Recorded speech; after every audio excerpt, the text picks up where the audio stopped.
जी और अहम खबर है, अमेरिका ने एटमी ताकत का प्रदर्शन किया है। दक्षिणी कैलिफोर्निया में आईसीबीएम को लॉन्च किया गया है।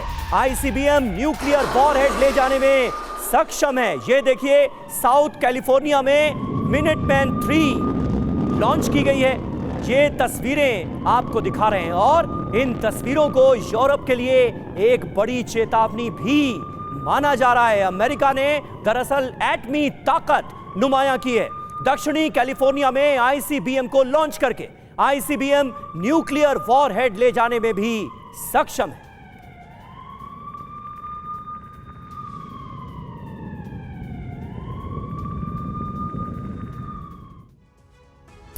जी हां, तो मिनटमैन 3 की लॉन्चिंग और यूरोप को क्या है ये वार्निंग। अमेरिका ने मिनटमैन 3 आईसीबीएम का परीक्षण किया है। ये जो तस्वीर हमने आपको थोड़ी देर पहले ही दिखाई, उसी परीक्षण की। न्यूक्लियर कैपेबल मिसाइल लॉन्चिंग से शक्ति प्रदर्शन अमेरिका का यूरोप और दुश्मन देशों को अमेरिका की चेतावनी। जी हां, वैंडनबर्ग बेस से मिनटमैन 3 मिसाइल की कामयाब लॉन्चिंग की गई है। 13,000 किलोमीटर इसकी रेंज है और एक साथ 3 वॉरहेड ले जाने की इसकी क्षमता है। Intercontinental the sentinel ballistic missile भी पूरी तरह से तैयार है।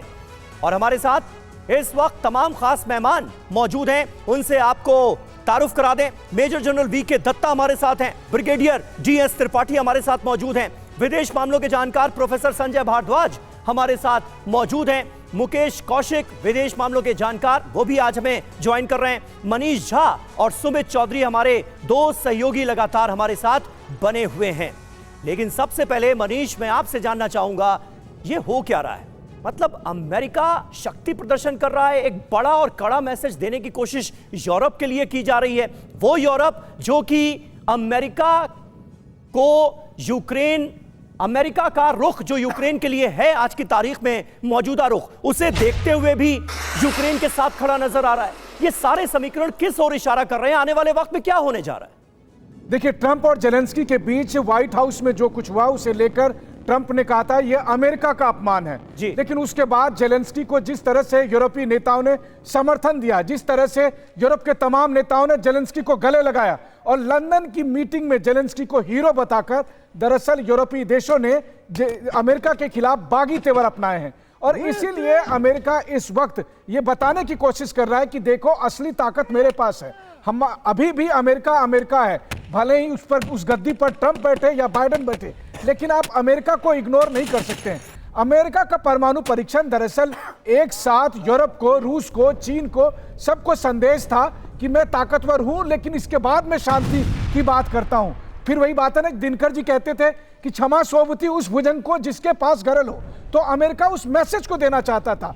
लेकिन सबसे बड़ी बात यह है कि यूरोप के देश आज की तारीख में अपनी सुरक्षा चिंता को लेकर है और इसीलिए वो अमेरिका के संदेश से नहीं बल्कि अमेरिका के समर्थन की आस लगाए बैठा हुआ है। और इसीलिए वो उम्मीद कर रहा है कि देर सवेर ट्रंप उनके साथ आएंगे, उनकी चिंता को समझेंगे और पुतिन से अपनी दोस्ती तोड़ेंगे। ठीक है, लेकिन भारद्वाज सर, पूरी की पूरी जो पॉलिसी है, चाहे वो स्ट्रैटेजिक पॉलिसी कह लें, वो चाहे विदेश नीति कह लें, ये सब कुछ एकदम ऐसा लग रहा है बिखरता जा रहा है। क्या ट्रंप की सरकार, अमेरिका एक सही डायरेक्शन में बढ़ते आपको दिख रहे हैं, या कहीं कुछ ऐसा है जो गड़बड़ हो रही है, जो दिक्कत हो रही है, जिससे ये तनावपूर्ण स्थिति हर तरफ बढ़ती जा रही है? कहीं कोई आप देख रहे हैं कि कोई मिसकैलकुलेशन यूरोप को लेकर, यूक्रेन को लेकर या रूस के इंटेंट को लेकर अमेरिका कर रहा है?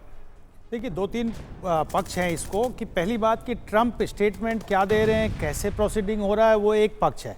लेकिन ये बात मैं बार बार कहता हूँ कि अमेरिका के जो कोर डिसीजंस हैं वो वहाँ का डीप स्टेट लेता है, वहाँ का पेंटागन से डिसीजंस लिए जाते हैं। तो ये बात मान के चलिए कि ये मुझे लगता है ग्रांड स्ट्रेटेजी का पार्ट है और जो मेकिंग अमेरिका ग्रेट अगेन वाला जो कॉन्सेप्ट है उनका, उसको वो रियलाइज़ करने के प्रोसेस में है। अब बात आती है कि जहाँ पर न्यूक्लियराइजेशन की बात है, डेमोस्ट्रेशन की बात है, अमेरिका अपनी शक्ति को डेमोस्ट्रेट कर रहा है न्यूक्लियर फील्ड में। लेकिन अभी रिसेंटली जर्मनी ने अपना डिफेंस पॉलिसी को रिव्यू किया है। $40 बिलियन का 2 पैकेज उन्होंने डिफेंस के लिए, न्यूक्लियराइजेशन के लिए, यूरोपियन सिक्योरिटी के लिए। ठीक है संजय जी, यहाँ पर मैं आपको रोकना चाहूंगा क्योंकि इस वक्त एक अहम खबर आ रही है। लंदन बैठक के बाद कनाडा से एक बड़ी खबर है, यूक्रेन में अपनी फौज भेज सकता है कनाडा।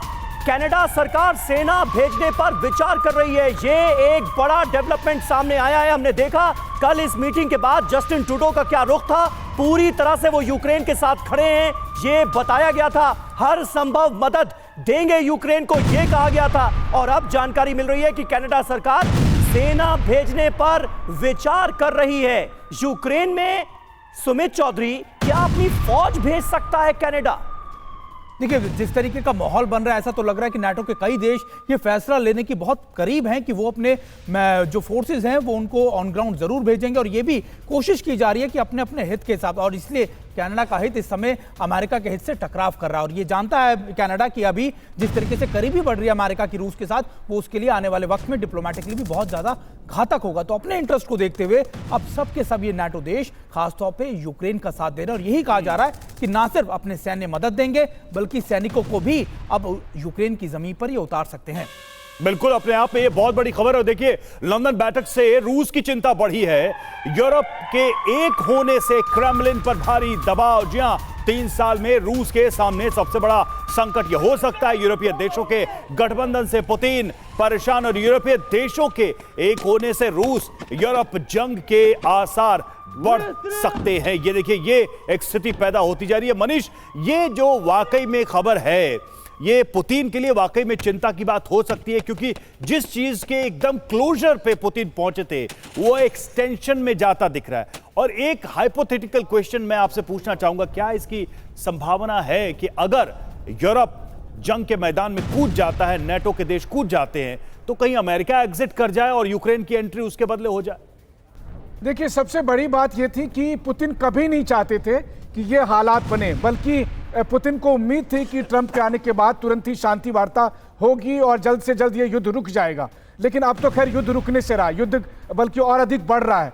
और ऐसी स्थिति में आप देखिए कि बीते 3 साल से पुतिन ने जो धैर्य दिखाया था, जिस संयम के साथ वो आगे आए थे, बहुत जगह वो खुद को हारते हुए भी दिख रहे थे। इसके पीछे क्रेमलिन की एकमात्र सोच थी कि यूरोपीय देशों के नजर में पुतिन एक हिटलर की तरह ना हो। याद करिए दूसरे विश्व युद्ध में क्या हुआ, सभी देश जुट गए कि नहीं, हिटलर को खत्म करना है। पुतिन नहीं चाहते थे कि उनके खिलाफ ऐसा हो, और इसीलिए 3 साल तक वो बहुत धैर्य के साथ आगे बढ़ रहे थे।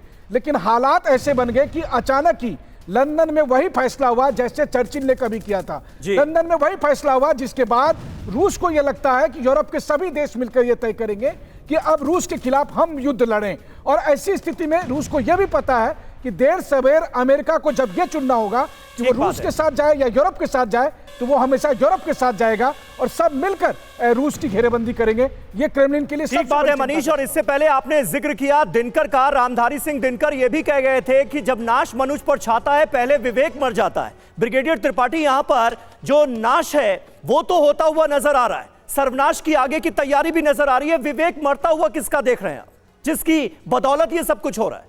बिल्कुल समीर, देखिए आप आज यूक्रेन की हालत क्या है।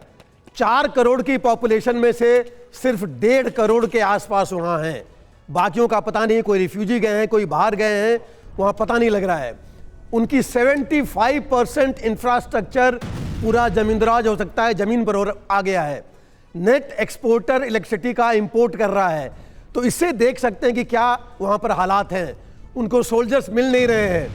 और जहाँ थोड़ी देर पहले बात हुई थी, कनाडा भेजना चाहते हैं, कुछ दबी हुई रिपोर्ट तो ये कहती हैं कि ऑलरेडी कुछ कनाडियंस और कुछ ब्रिटिश फोर्सेस यूक्रेन में हैं, जो पहले ट्रेनिंग दे रहे थे यूक्रेन फोर्सेस को और बाद में उनके कमांड पोस्ट में भी गए हैं। तो ऐसा नहीं है कि नई बात बता रहे हैं, हो सकता है सिर्फ खुल करके सामने आ रहे हैं ये बाकी देश। ठीक है, लेकिन अगर ये जो देश हैं जो यूरोप की बात कर रहे हैं इकट्ठा होंगे, तो क्या हंगरी इनका साथ देगा? हंगरी तो पहले ही यूरोप के देशों से अलग है, कितना पैसा। बिल्कुल, बहुत सारे सवाल हैं और इस डिवाइड को लेकर देखिए यूरोप की अपनी चिंता है भी, क्योंकि बहुत सारे देश खुलकर अपना पक्ष रख भी चुके हैं। और देखिए रूस पर जर्मनी के चांसलर का सख्त बयान सामने आया है, यूक्रेन को असैन्य क्षेत्र घोषित करना मंजूर नहीं, ओलाफ शोल्ज ने कहा है। रूस की मांग स्वीकार्य नहीं, ओलाफ शोल्ज का बयान।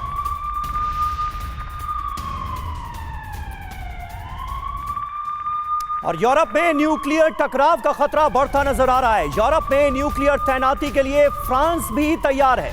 फ्रांस के राष्ट्रपति मैक्रों का देखिए बड़ा बयान आ गया है। रूसी हमलों के खतरों से बचने के लिए न्यूक्लियर सुरक्षा जरूरी है, ये मैक्रों ने भी कह दिया है। यानी फ्रांस का रुख भी पूरी तरह से बाकी के यूरोपीय देशों के तरह ही नजर आ रहा है।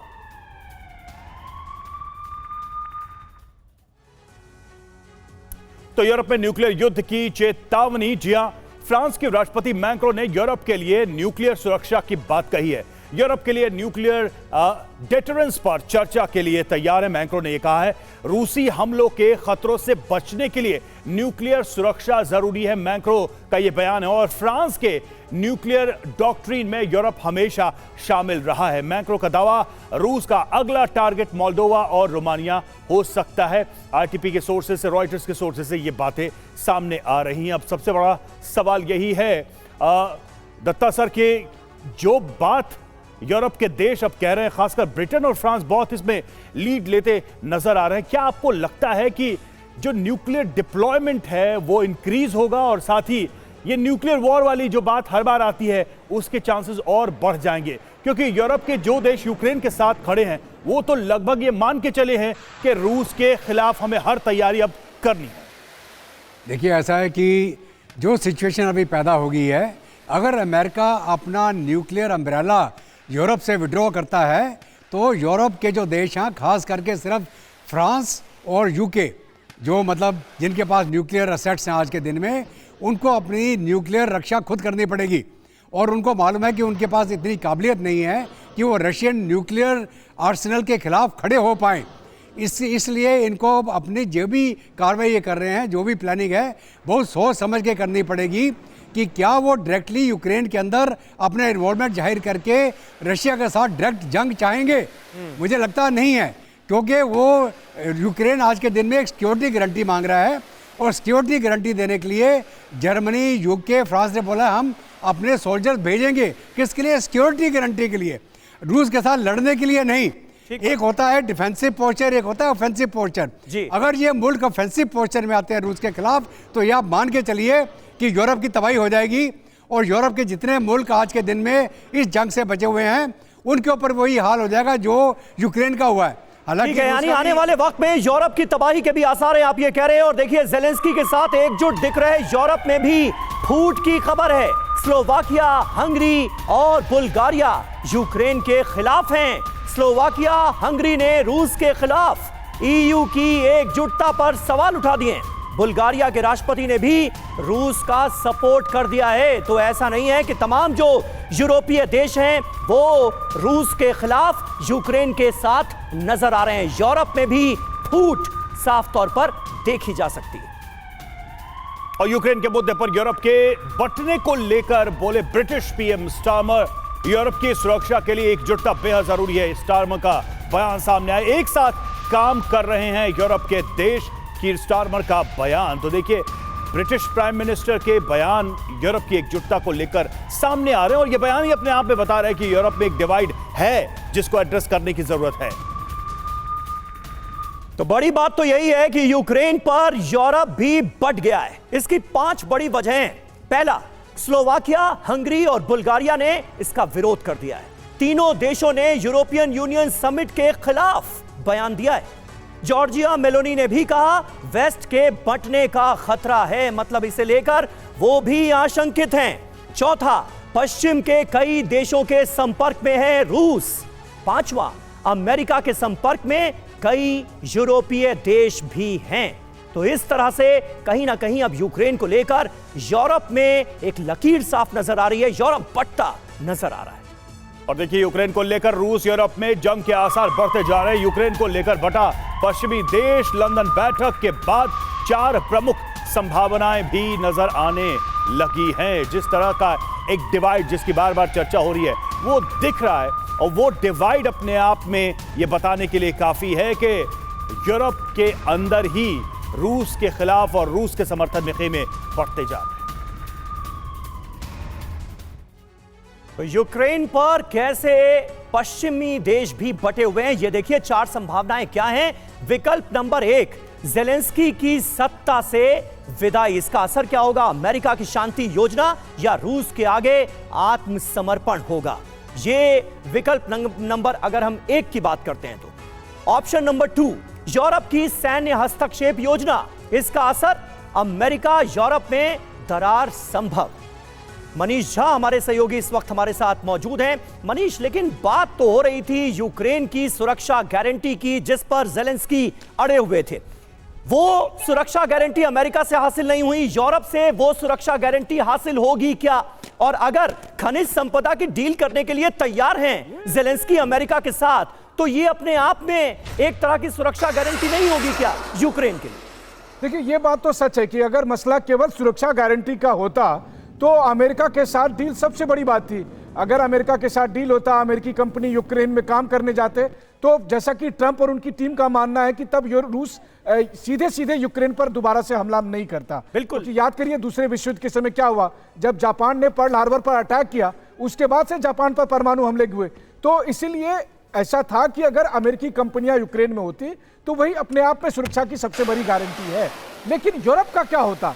यूरोप की चिंता यह है, यूरोप को यह लग रहा है। दूसरी बात यह है, बीते 3 साल में अगर आप देखें तो आश्चर्य की बात यह है कि यूरोप के 90 से 95% नेता इस युद्ध को बढ़ाने में लगे हुए हैं। कोई शांति की बात नहीं कर रहा, किसी को शांति चाहिए ही नहीं। दरअसल सब ये चाहते हैं कि यह युद्ध चलता रहे, क्योंकि उनका ख्वाब है कि रूस को कमजोर करना, रूस की जो बढ़ती ताकत है और जो बीते 3 साल में उन्होंने देख लिया है, इसके बाद तो रूस को जब तक वो नुकसान नहीं पहुंचाएंगे वो रुकने वाले नहीं है। तो कमोबेश हालत यह है कि जो काम अब अमेरिका नहीं कर पाया उसे अब यूरोप सीधे अपनी कमान में लेना चाहता है और सीधे वो क्रेमलिन से, पुतिन से भिड़ना चाहता है ताकि रूस को कमजोर कर सके। ये एक बड़ा दाव भी हो सकता है। अगर वो रूस को वाकई में लिमिट करने में कामयाब होते हैं तो यूरोप की ताकत एक बार फिर से बढ़ेगी। यूनाइटेड यूरोप की अगर कहें हम, यूरोप के इस गठबंधन को, इस गठजोड़ की ताकत भी दुनिया में बढ़ सकती है। एक बड़ा दाव है, बड़ा जुआ है। और देखिए, ट्रंप ज़ेलेंस्की विवाद के बाद अमेरिका कर सकता है बड़ा फैसला, यूरोप में तैनात सैनिकों को वापस बुला सकता है। अमेरिका यूरोप से 20,000 सैनिकों को वापस बुला सकता है। अमेरिका, ये बड़ी जानकारी सामने आ रही है।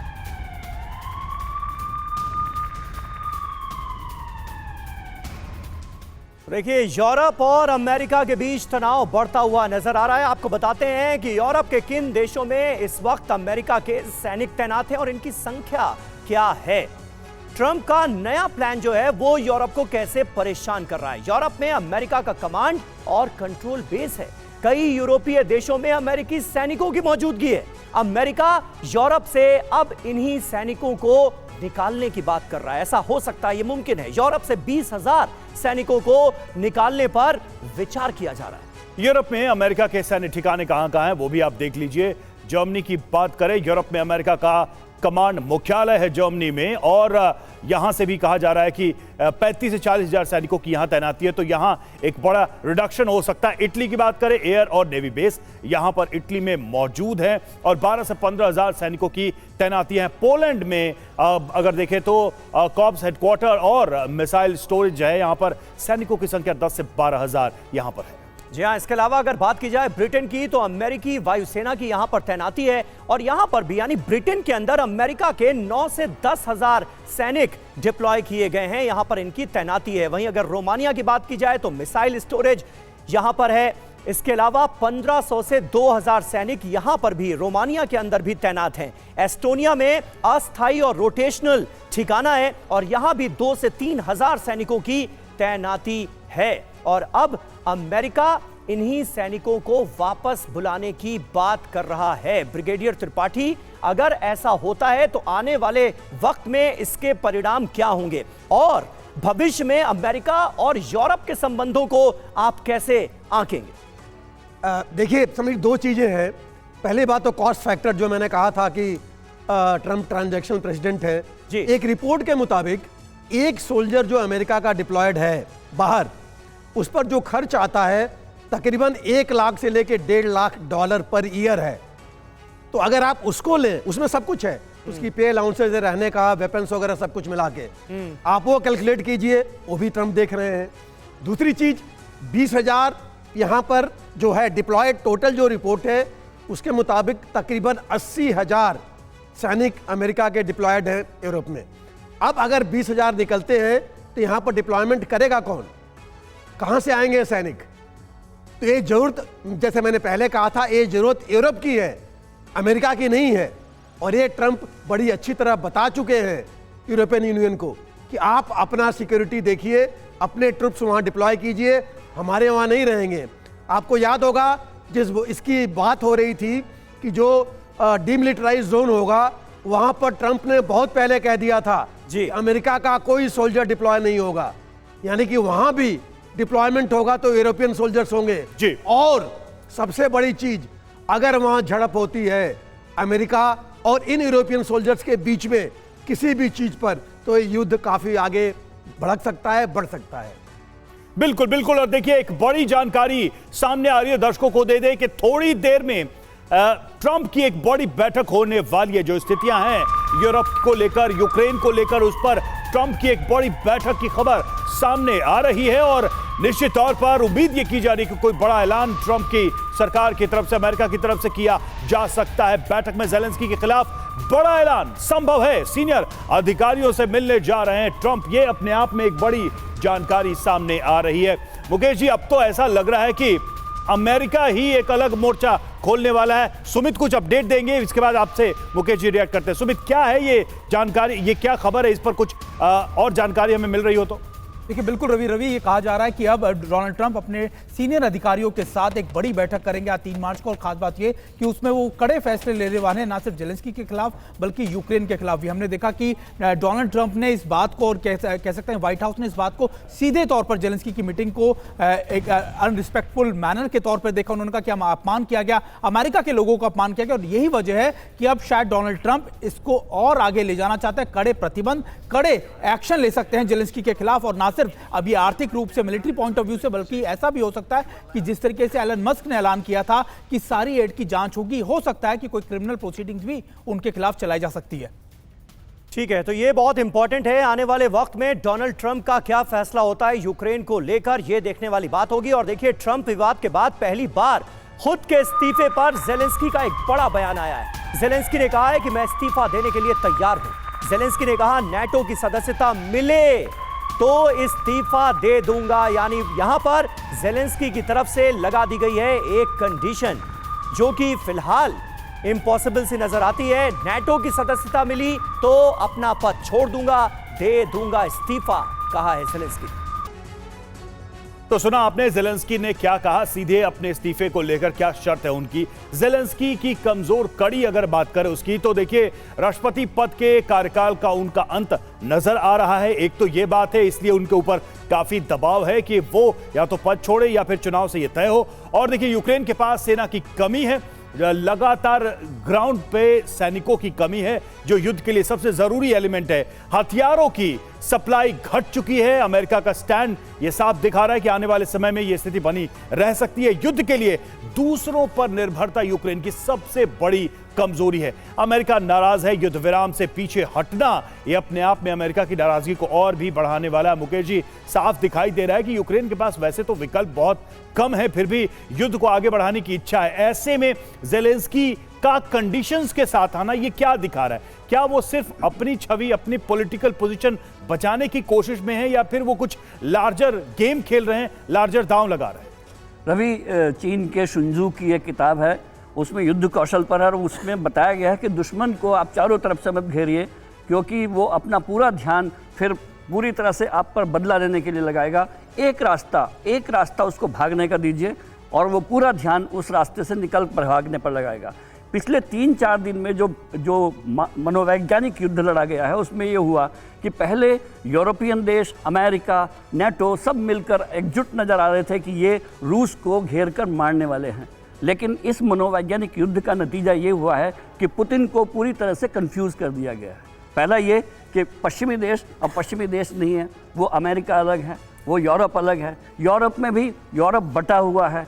ज़ेलेंस्की का अपनी खुद की भूमिका है। तो पूरा जो कन्फ्यूज़न पैदा किया गया है वो पुतिन के लिए किया गया है, ताकि उसको शांति दूत के रूप में ट्रंप दिखाई दें और वो उससे गले मिल जाए, वो चाइना को छोड़ दें और सीधे सीधे उस सारी पीस डील को एक्सेप्ट कर लें, जिसमें सुरक्षा की गारंटी भी हो, यूरोपीय देश को गारंटी वो दें और उन सब की भूमिका को सामने रखते हुए एक पीस डील बने। बिल्कुल बिल्कुल, ये बहुत महत्वपूर्ण बात है। और देखिए, इस बीच एक अहम खबर है, नाटो देश रोमानिया ने रूस को चेतावनी दे दी है। रोमानिया ने कहा है कि अब रूसी ड्रोन को हम मार गिराएंगे। रोमानिया ने कहा कि हवाई क्षेत्र के उल्लंघन पर अब डायरेक्ट एक्शन होगा। तो रोमानिया का रुख रूस के लिए कड़ा नजर आ रहा है। रूस को चेतावनी दी है रोमानिया ने, कहा है कि अब जो रूसी ड्रोन हमारे हवाई क्षेत्र में दाखिल होगा उसे मार गिराएंगे। और देखिए, खुफिया रिपोर्ट यह है कि नाटो के ईस्टर्न फ्लैंक वाले देशों से अमेरिका के सेना हटाने के बाद यूरोप के देश अपनी फौज इन देशों में तैनात करने जा रहे हैं। इसकी शुरुआत 24 फरवरी से हो चुकी है। ईस्टर्न फ्लैंक पर एस्टोनिया में MQ-9 रीपर ड्रोन तैनात कर दिए गए हैं। ये तीनों बाल्टिक देशों की सीमा पर निगरानी करेंगे। 24 फरवरी को नीदरलैंड्स ने रीपर ड्रोन तैनात किए हैं। और रिपोर्ट यह भी है कि रूस के खिलाफ पोलैंड और फिनलैंड में परमाणु तैनाती की जा सकती है। यूरोप के परमाणु शक्ति देश ब्रिटेन और फ्रांस इन दोनों देशों में परमाणु मिसाइलें तैनात कर सकते हैं। यह सब पुतिन पर दबाव बनाने की रणनीति के तहत किया जा रहा है। इसके साथ ही रूसी सीमा पर EU फौज की तैनाती भी बढ़ाई जा रही है।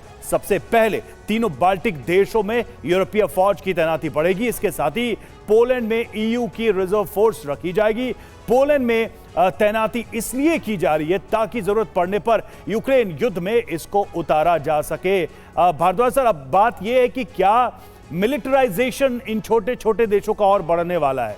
मतलब एक कवर था नाटो का, अमेरिका का, उनके आश्वासन से ये सब कुछ चल रहा है, लेकिन अब क्या रियली में ये जो छोटे छोटे बाल्टिक देश हैं, यहाँ पर बड़े हथियार, यहाँ पर परमाणु जो है बम या फिर परमाणु मिसाइल, ये सब कुछ हम आने वाले समय में देखेंगे ताकि रूस को कम से कम वो हमारे यहाँ बोलते हैं कि घुड़की दे सकें, दिखा सके कि यहाँ हाथ डालना खतरनाक है?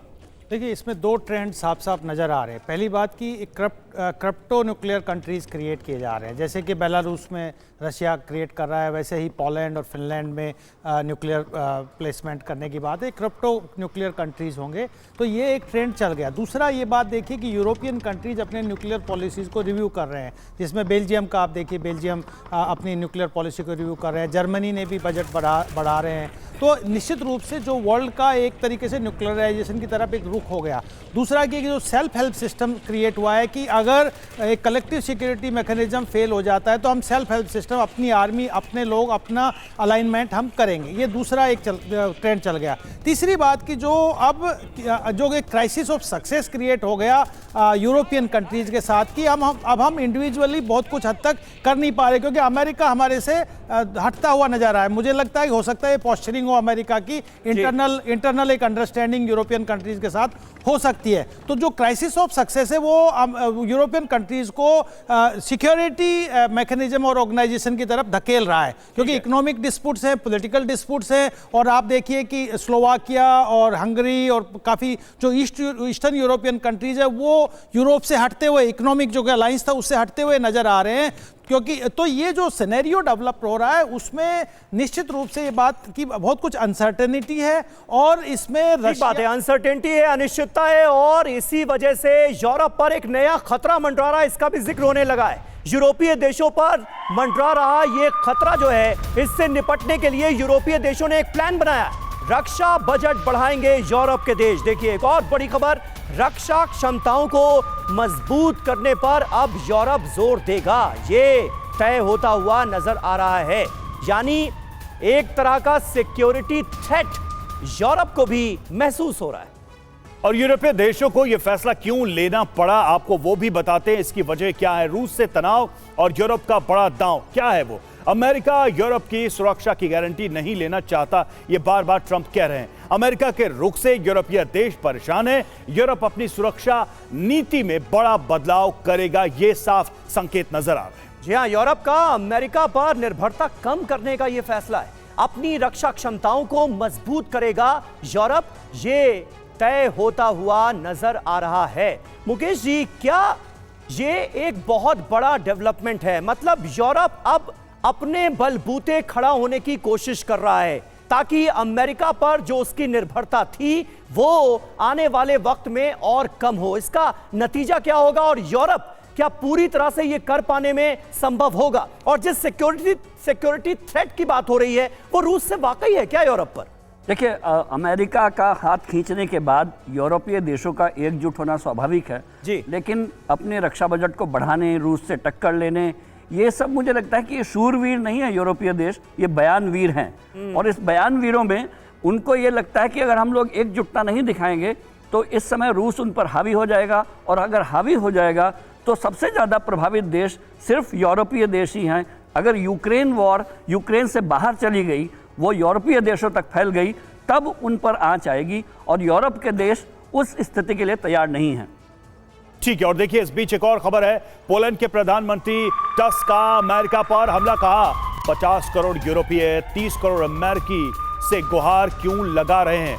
टस्क ने कहा यूरोप को अपनी क्षमता पहचाननी होगी। ये काफी आक्रामक बयान है एक तरीके से, और आप देखिए कि पोलैंड इस पूरे युद्ध की शुरुआत में सबसे आक्रामक बयानबाजी करता रहा है, सबसे एग्रेसिव पोस्चरिंग यूक्रेन के बाद अगर कोई देश कर रहा है तो वो पोलैंड ही है। तो पोलैंड के पीएम का बयान आइए आपके लिए जल्दी से डिकोड करते हैं। क्या उन्होंने कहा है? 50 करोड़ यूरोपीय 30 करोड़ अमेरिकी से गुहार लगा रहे हैं। अमेरिका से कह रहे हैं 14 करोड़ रूसियों से हमारी रक्षा करो। हम आर्थिक तौर पर कमजोरी नहीं, हमें अपने आप पर भरोसा नहीं, हमें अपनी क्षमता को पहचान कर आगे बढ़ना होगा। कुल मिलाकर यह कहने की कोशिश है पोलैंड के पीएम की। इसके मायने क्या है? यूरोप बिना अमेरिका के भी शक्तिशाली है। यूरोप एकजुट होकर रूस को जवाब दे सकता है। यूरोप को अपनी क्षमता पर भरोसा करना होगा। मैक्रोन ने भी कहा यूक्रेन से अलग अमेरिका के लिए ही खतरा बढ़ाएगा। यूक्रेन की सुरक्षा के बिना रूस और चीन के खिलाफ सुरक्षा कमजोर होगी, ये कह रहे हैं मैक्रो। मनीष, इस बयान के मायने क्या हैं? देखिए, दिलचस्प बात यह है कि ये वही पोलैंड के प्रधानमंत्री हैं जिनको 1.5 घंटे तक ट्रंप ने वेट कराया था। याद है आपको पिछले हफ्ते जब तस्वीरें भी सामने आई थी। लेकिन इसके बावजूद भी पोलैंड के प्रधानमंत्री जो कह रहे हैं, देखिए ये सच है कि आज की तारीख में ये सब बयानवीर हैं, लेकिन हमें ये नहीं भूलना चाहिए कि दुनिया में सबसे अधिक जंग किन देशों ने लड़ी है। यूरोप में ही सबसे अधिक जंग लड़ी गई, और पहला विश्व युद्ध हो या दूसरा विश्व युद्ध हो, आज का यूरोप पहले के यूरोप से संख्या के मामले में, पैसे के मामले में, टेक्नोलॉजी के मामले में 20 है, 19 नहीं है अभी तक। चूंकि उसने अमेरिका को चौधरी बनने दिया था, इसीलिए यूरोप अपनी सेना तैयार नहीं कर रहा था, लेकिन उसके पास टेक्नोलॉजी है। उसी टेक्नोलॉजी से वो राफेल विमान जेट बनाता है जिसे भारत ने खरीदा है। उसी टेक्नोलॉजी के जरिए ब्रिटेन और जर्मनी के पास एक से एक बढ़कर हथियार हैं। ऐसी स्थिति में खतरा बड़ा है। खतरा इसलिए बड़ा है क्योंकि जिस तरीके के युद्धोन्माद का नया चरण यूरोप में दिखाई दे रहा है, और जिस तरीके से ये सब देश एक दूसरे को उकसा रहे हैं कि अब हमें अपने कमान संभालने की जरूरत है, ऐसे में इस बात का खतरा बन गया है कि रूस बनाम यूरोप की सीधी जंग ना हो जाए। जी ठीक है, बिल्कुल। और ये स्थिति बयानों से तो लग रही है कि बनती जा रही है। और देखिए इस बीच एक और खबर है, इजरायल की सुरक्षा एजेंसियों में हड़कंप मचा हुआ है। इजरायल के सबसे महत्वपूर्ण न्यूक्लियर प्लांट की बेहद संवेदनशील जानकारी ईरान के हाथ लगी है। डिमोना न्यूक्लियर फैसिलिटी की जानकारी लीक हुई है। ये बड़ी खबर सामने आ रही है, इजरायली इंजीनियर ने लीक की जानकारी।